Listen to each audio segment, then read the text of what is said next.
কোনো অনুষ্ঠান বাড়িতে গেলে মাঝে মাঝে এই ছ্যাঁচড়ার সঙ্গে আমার দেখা হয়। এই ছ্যাঁচড়া হলে কি হবে, এর একটা প্লাস পয়েন্টও আছে, সবাইকে নিয়ে চলতে ভালোবাসে। এই দেখুন না, আজ ছোকলা ছাড়ানো লম্বা করে কাটা পটল, ডুমু ডুমু আলু, 1 ইঞ্চি কাটিং বরবটি, এদিকে আবার কুমড়ো বেগুন যেটাকেও ডুমু করে কাটা, তার মধ্যে আবার ঝিরিঝিরি পুঁই শাক 2 ইঞ্চি কাটিং ডাটা।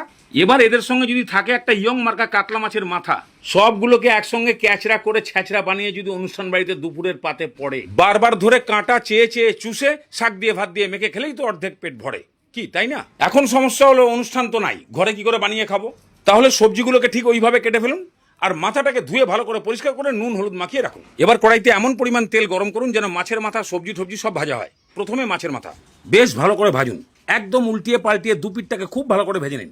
ভাজা হয়ে গেলে যতটা সম্ভব তেল ছেঁকে তুলুন। এইভাবে সব মাছের মাথা ভাজা হয়ে গেলে এবার সবজিগুলোকে সিঙ্গেল সিঙ্গেল ভাজলে কিন্তু অনেকটা সময় খরচা হবে। এই জন্য মোটামুটি একই গোত্রের মধ্যে যে সবজিগুলো পড়ে সেগুলোকে নিয়ে নিন। যেমন পটল আলু বরবটি, এগুলোর গরমে মন নরম হতে সময় লাগে, এই জন্য এগুলোকে একসঙ্গে। আর কুমড়ো বেগুন, এগুলো গরমে তাড়াতাড়ি নরম হয়, এই জন্য এগুলো একসঙ্গে। পটল আলু বরবটি মোটামুটি 60% ভাজা হয়ে গেলে এবার তেল ছেঁকে তুলে নিন। এবার দিয়ে দিন কুমড়ো বেগুন। নাড়াচাড়ি করতে করতে বেগুনের চামড়া যখন কালচে টাইপের হয়ে আসবে তখন তুলে নিন। এবার কড়াইতে তেলের পরিমাণটা দেখে নিন, দরকার অনুযায়ী কম বেশি করবেন। ওর মধ্যে 1 চামচ 5 ফোড়ন, 4টে শুকনো লঙ্কা আর 2টো তেজপাতা ছিঁড়ে মেরে দিয়ে দিন, ভালো করে একটু ভেজে নিন। এবার 1 মুঠ খানিক পেঁয়াজ কুচি দিয়ে বেশ লাল লাল করে ভাজুন। পেঁয়াজটা ভালো মতো ভাজা হয়ে গেলে 1 চামচ রসুন বাটা, এটাকেও খুব ভালো করে ভেজে নিন। রসুন ভাজা কমপ্লিট হয়ে গেলে মাছের মাথা আর আদা বাটা একসঙ্গে দিন, বেশি না, মাত্র 2-3 মিনিট। এই আদা বাটা পেঁয়াজ রসুন এগুলোকে দিয়ে মাছের মাথাটাকে একটু কষিয়ে নিন আর যতটা পারবেন ভেঙে চুরমার করে দিন। এতে আদাটা হালকা ফ্রাই হয়ে গেল। এবার পুঁই শাকের ডাঁটা পাতা সব দিয়ে দিন। 3-4 মিনিট একটু ওপর নিচ করে ভালো করে মিশিয়ে দিলেই দেখবেন শাকটা খানিকটা কমে আসছে। এবার আন্দাজ মতো নুন, হলুদ গুঁড়ো, লঙ্কার গুঁড়ো আর সামান্য একটু চিনি দিয়ে 2-3 মিনিট ভালো করে উপর নিচ করে মিশিয়ে দিয়ে সামান্য একটু জল দিয়ে এবার ঢাকনা দিয়ে এটাকে সেদ্ধ করুন। 5 মিনিট এইভাবে ঢাকনা দিয়ে সেদ্ধ করলেই দেখবেন শাকটা একদম লটপটা টাইপের একটা সেদ্ধ ভাব হয়ে এসছে।